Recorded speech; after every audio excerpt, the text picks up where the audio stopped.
ప్రస్తుతం నేనైతే గన్నవరానికి కూతవేటు దూరంలో ఉన్న వెటర్నరీ హాస్పిటల్ పరిధిలో అయితే ఉన్నాను. చాలామంది విద్యార్థులు అంటే మూగజీవాలకు వైద్య సేవలు అందించే డాక్టర్స్ వైద్యులు కూడా ఈ రోజున రోడ్డు ఎక్కి 16 రోజులు అయితే అవుతుంది.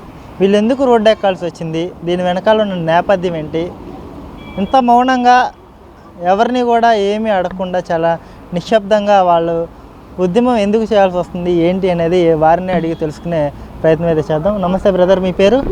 నా పేరు జాన్ శబ్దం అండి. ఏం చేస్తుంటారు? నేను వెటర్నరీ సైన్సెస్లో ఫైనల్ ఇయర్ చదువుతున్నాను. ఇక్కడ మేము ఈ దీక్ష చేయడానికి కారణం ఏంటంటే, ఒక 2013 నుంచి చూస్తే మాకు స్టైఫండ్ అప్పుడు 7,000 ఉండేదండి. వీసీఐ నామ్స్ ప్రకారం ప్రతి సంవత్సరం కూడా 10% ఇంక్రిమెంట్ ఉండాలి. అంటే ఇప్పటికల్లా అది అంటే ప్రతి సంవత్సరం 700 కింద పెరగాలన్నమాట ఉన్న దాంట్లో. అయితే ఏమైందంటే ప్రభుత్వం మెడిసిన్ వాళ్ళకి కూడా సేమ్ అప్పుడు 7,000 ఉండేది. అయితే ప్రభుత్వం ఏం చేసిందంటే మమ్మల్ని నిర్లక్ష్యం చేసింది బాగా. మెడిసిన్ వాళ్ళకైతే పెంచింది కానీ ఇప్పటి వరకు వాళ్ళకి ఇప్పుడు 26,000 దాకా ఇస్తున్నారు స్టైఫండ్. మాకైతే మాత్రం ఈ 13 సంవత్సరాల నుంచి ₹1 కూడా పెరగలేదు, 7,000 మాత్రమే ఉంటుంది. రెండోది ఏంటంటే మేమేదో మాకు కావాలని అడగట్లేదు, మేము చేస్తున్న కష్టానికి మేము ప్రతిఫలాన్ని అడుగుతున్నాము. అంటే మేము కూడా సేమ్ 9ంటికి వెళ్తాం పొద్దున్నే, సాయంత్రం 4-5 దాకా కూడా మేము వీడియోలో వర్క్ చేస్తూ ఉంటాము. రోజుకు సుమారు 200 కేసుల దాకా చూస్తాం. ఓన్లీ పెట్ కేసులు అంటే కుక్కని కానీ పిల్లల్ని కానీ లేదంటే ప్యారెట్స్ కానీ ఎటువంటి పౌల్ట్రీ సంబంధించినవి కూడా ఎన్నో కేసులు చూస్తాము.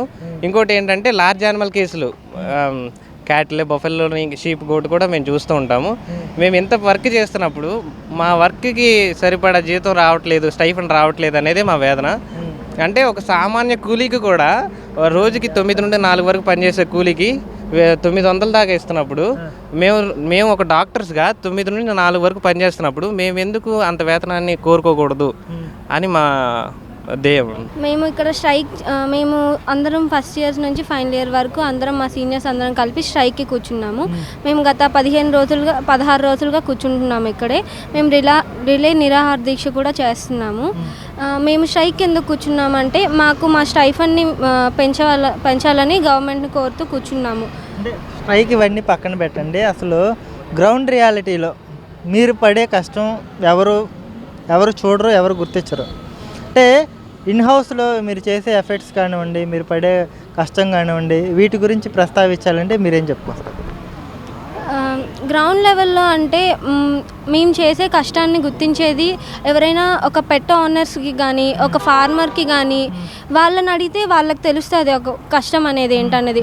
ఒక జీవి మన కుటుంబంలో మన కుటుంబ సభ్యులు ఎవరైనా బాధపడి హాస్పిటల్ పాలైతే ఒక డాక్టర్ని మనం ఎంత థ్యాంక్ఫుల్ చెప్పుకుంటామో అదే విధంగా ఒక ఫార్మర్ కానీ ఒక పెట్ ఓనర్ కానీ మాకు అంతే హృదయపూర్వకంగా థ్యాంక్స్ చెప్తారు. వాళ్ళని అడిగితే మా సంగతి మేము ఎంత పని చేస్తామనేది తెలుస్తుంది. మేము ఎంత ఎఫర్ట్స్ పెట్టి ఆ జీవిని ఆ పెట్ని కానీ ఏదైనా లార్జ్ యానిమల్ కానీ స్మాల్ యానిమల్ కానీ ఎంత మేము బాగా సెక్యూర్ చేసి వాళ్ళకి మళ్ళీ పూర్తి ఆరోగ్యంతో వాళ్ళ చేతిలో పెడతామో వాళ్ళకి తెలుస్తుంది.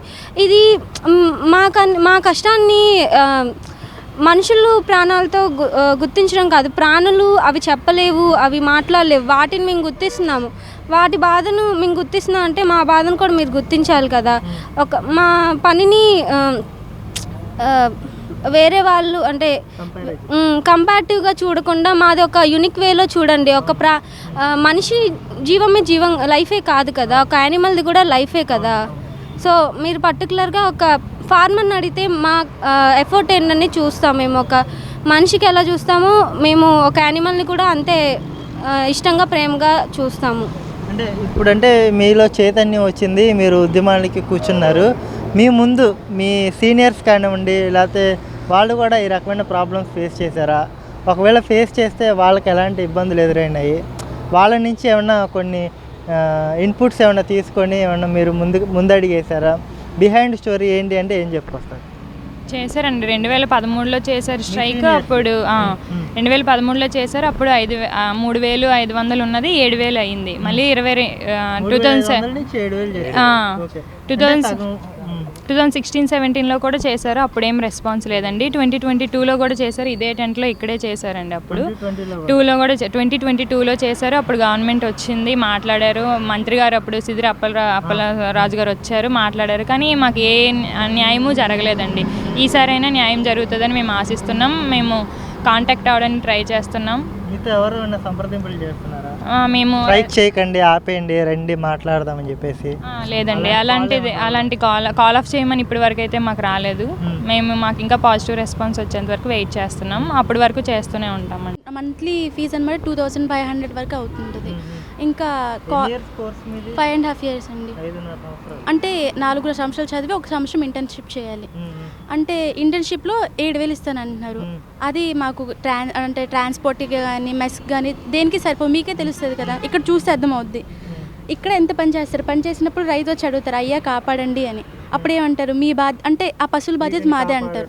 అదే వేరే వాళ్ళు అద్దె ఇంకా కట్టరు అయితే మేమేం చెప్తామండి, అద్దె ఇంకా డబ్బులు సరిపోవట్లేదని అంటాం కదా. అదే ఇక్కడ అర్థం చేసుకున్న వాళ్ళు ఇక్కడ కూడా అంటే వీళ్ళలాగా అర్థం చేసుకుంటే, గవర్నమెంట్ కూడా మాకు అర్థం చేసుకుంటే మాకు ఇంత బాధ ఉంటుంది కదండి. అదేనండి, అందుకే అలా చెప్దాం అనుకుంటున్నాం. అదే అంటే గవర్నమెంట్కి అగెనిస్ట్గా వెళ్ళట్లేదని ఎంత నిర్లక్ష్యం చేస్తున్నారేమో అర్థం కావట్లేదు మాకు. ఇక్కడ చూస్తే ఇది మోర్ స్ట్రెస్ ప్లస్ స్టైఫండ్, ఇది చూస్తే అర్థమైపోవాలి మాకు. ఇక్కడే గుండు అంటే కాపాడండి అరిచిన వాళ్ళు, ఇక్కడేమో మాకు సరిపోవట్లేదు, మీ అద్దె కట్టండి, డబ్బులు కట్టండి అడుగుతున్నారు. ఇక్కడ సేవ్ చేస్తున్నాం, ఇక్కడ మాకు కూడా అర్థం చేసుకోవాలి కదండి. అదే అండి మా బాధ. అంటే స్టైఫండ్ సరిపోవట్లేదు, దానికి తగ్గట్టు అంటే మా ఒక్కరి కోసమే సడన్గా పెంచాలనట్లేదు. We are from Odisha. తెలుగు అంటే Andhra border.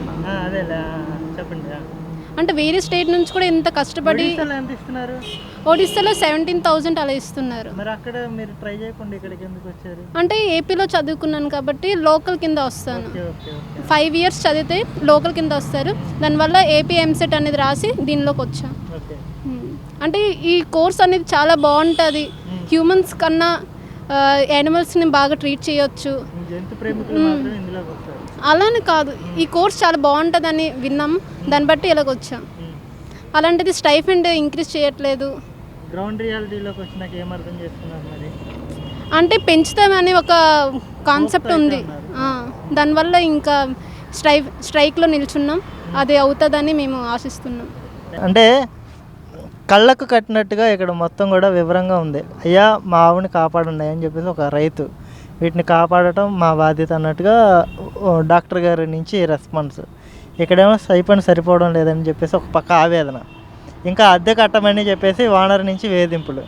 We want justice. మొత్తం కూడా సమస్య అంతా కూడా ఈ ఒక్క చిత్రం చూస్తే అర్థమవుతుంది. మీ పేరు? నా పేరు చంద్రకళ. ఎక్కడి నుంచి వచ్చారు మీరు? వైజాగ్ నుంచి. వైజాగ్ నుంచి. ఎంతకాలం నుంచి ఇక్కడ? మీరు ఏ ఇయర్?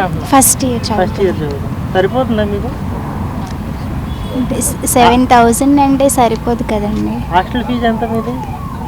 హాస్టల్ ఫీజు అంటే చెప్పండి, 70,000.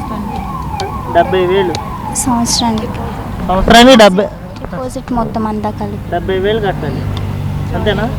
జాయిన్ అయినప్పుడు నుంచి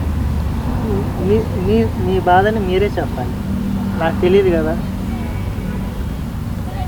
చాలా క్లియర్ కట్గా అక్కడ ఉన్నది ఉన్నట్టు మొత్తం డ్రాయింగ్ అయితే వేశారు. సమస్య ఇంకా చెప్తే ఇంకా అర్థవంతంగా ఉంటుంది అనుకుంటున్నాను. స్టైఫండ్ సరిపోలేదు అని చెప్పండి. మీ హక్కు కాదా అడగడం? మీ హక్కు కాదా?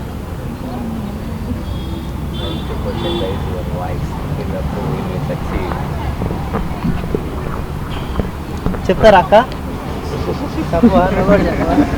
ప్రస్తుతం మనతో మాట్లాడేందుకు విద్యార్థి నాయకుడు సాయి కుమార్ అయితే ఉన్నాడు, అతనితో మాట్లాడే ప్రయత్నం చేద్దాం. చెప్పండి, ఎన్ని రోజుల నుంచి వీళ్ళు ఉద్యమం చేస్తున్నారు? వీళ్ళ ఉద్యమం పట్ల గత ప్రభుత్వం అయితే పూర్తిగా నిర్లక్ష్యం వహించిందని చెప్పేసి వాళ్ళ మాటల్లోనే విన్నాం కదా. కనీసం ఈ ప్రభుత్వమైనా, ఈ కూటమి ప్రభుత్వమైనా ముందుకొచ్చి మరి వీళ్ళ సమస్యలను పరిష్కరిస్తుందా లేదా, ఏమన్నా అవకాశాలు ఉన్నాయా లేదా అంటే నువ్వేం చెప్తావు? పశు వైద్య విద్యార్థులు గత 15 రోజులుగా వాళ్ళు నిరాహార దీక్ష చేపడుతున్నారు. తరగతులకు బహిష్కరించి వారు పొద్దున 9 గంటల నుంచి సాయంత్రం 5 గంటల వరకు కూడా వాళ్ళు దీక్ష చేపడుతున్నారు.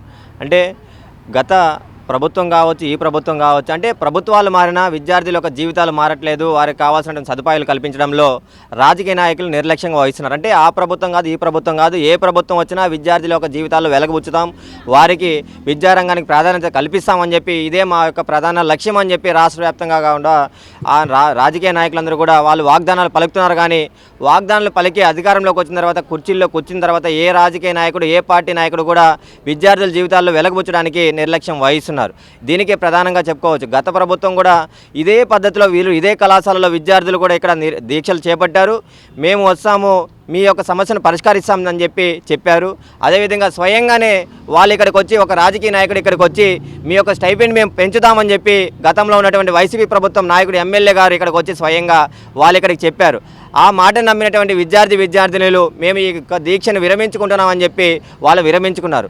కానీ ప్రభుత్వం మారింది, మళ్ళీ ఇంకొక ప్రభుత్వం వచ్చింది, కానీ విద్యార్థుల యొక్క జీవితాలు మాత్రం మారలేదు. వాళ్ళ యొక్క స్టైపెండ్ మాత్రం ఏ ఒక్క రూపాయి కాదు కదా, ఒక పైసా కూడా పెరగని పరిస్థితి ఈరోజు ఇక్కడ నిదర్శనంగా కనిపిస్తుంది. ఈ టెంట్లో గత 15 రోజులుగా దీక్ష చేపడుతున్నారు. ఈరోజు 16వ రోజుకి చేరుకున్నప్పటికీ ఏ యొక్క అధికారి కావచ్చు, ఏ యొక్క ఎంపీ ఎమ్మెల్యే కావచ్చు, ఎవరు కూడా ఈ యొక్క పశు వైద్య విద్యార్థులు కేవలం గన్నవరంలో ఉన్నటువంటి ఎన్టీఆర్ హెల్త్ సైన్సెస్లో ఉన్నటువంటి స్టూడెంట్సే కాదు, రాష్ట్ర వ్యాప్తంగా 4 కళాశాలల్లో ఇలా దీక్ష చేపడుతున్నారు. అయినప్పటికీ ఎక్కడ కూడా ఎవరు స్పందించట్లేదు. ఈ యొక్క పశు వైద్య విద్యార్థులు వాళ్ళ యొక్క గోడును వినే యొక్క నాయకుడు ఎవరు కూడా కనిపించట్లేదు. వారు ఏమో టెంట్లో కూర్చున్నారు, పీస్ఫుల్గా ఉన్నారనేసి వాళ్ళ యొక్క డిమాండ్ రైజ్ చేస్తున్నారని చెప్పి వాళ్ళు ఎవరు కూడా పట్టించుకోవట్లేదేమో.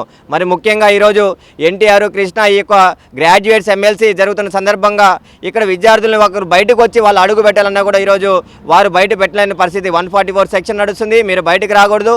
వాళ్ళు పీస్ఫుల్ వాళ్ళ యొక్క డిమాండ్ని రైజ్ చేసుకోవడానికి ఒక డెమోక్రసీలో కూడా ఉన్నటువంటి నామ్స్ని కూడా ఈరోజు వైలేషన్ చేస్తూ ఈరోజు గవర్నమెంట్ వాళ్ళకి ఈరోజు పోలీస్ వ్యవస్థ కూడా ఆ పద్ధతిలో వారికి అవకాశం కల్పించకుండా ఈరోజు రాష్ట్ర ప్రభుత్వం కూడా వ్యవహరిస్తుంది. మన రాష్ట్రం కన్నా కూడా పొరుగు రాష్ట్రాల్లో ఉన్నటువంటి రాజస్థాన్లో 24,000 ఇస్తున్నారు, యూపీలో 23,500 ఇస్తున్నారు, వెస్ట్ బెంగాల్లో 20,000 ఇస్తున్నారు, కేరళలో 20,000 ఇస్తున్నారు. ఇలా కంపేర్ టు 7,000 ఎక్కడ, 24,000, 7,000 ఎక్కడ, 24,000 ఎక్కడ, ఒకసారి ఆలోచన చేయాలి. అంటే ఇక్కడ విద్యార్థులు 7,000 వస్తుంటే వీళ్ళు కళాశాల నుంచి ప్రాక్టీస్కి వెళ్ళాలంటే, వాళ్ళు కేసెస్ చూడాలంటే, వాళ్ళ క్లినిక్కి వెళ్ళాలన్నా, అండ్ దెన్ వివిధ పల్లెటూరులో జంతువులు ఉన్నాయి, ఎక్కడ ఉంది, ఏ సమస్య ఉంది అంటే ఇక్కడ కాల్ చేసి ఇక్కడ ఈ ప్రాబ్లం ఉంది, ఈరోజు మా జంతువు ఇలా సమస్య ఎదుర్కొంటుంది, మీరు వచ్చి దాన్ని కాపాడండి అంటే ఒక ఫోన్ చేసిన, ఆఫీస్కి ఇన్ఫర్మేషన్ ఇచ్చిన వెంటనే వాళ్ళు అక్కడికి వెళ్ళి రావాలన్నా. ఇందాకే ఒక స్టూడెంట్ మాట్లాడుతూ రోజుకి మా క్లినిక్కి 200 కేసులు వస్తాయి మేము చూస్తున్నామని చెప్తున్నారు.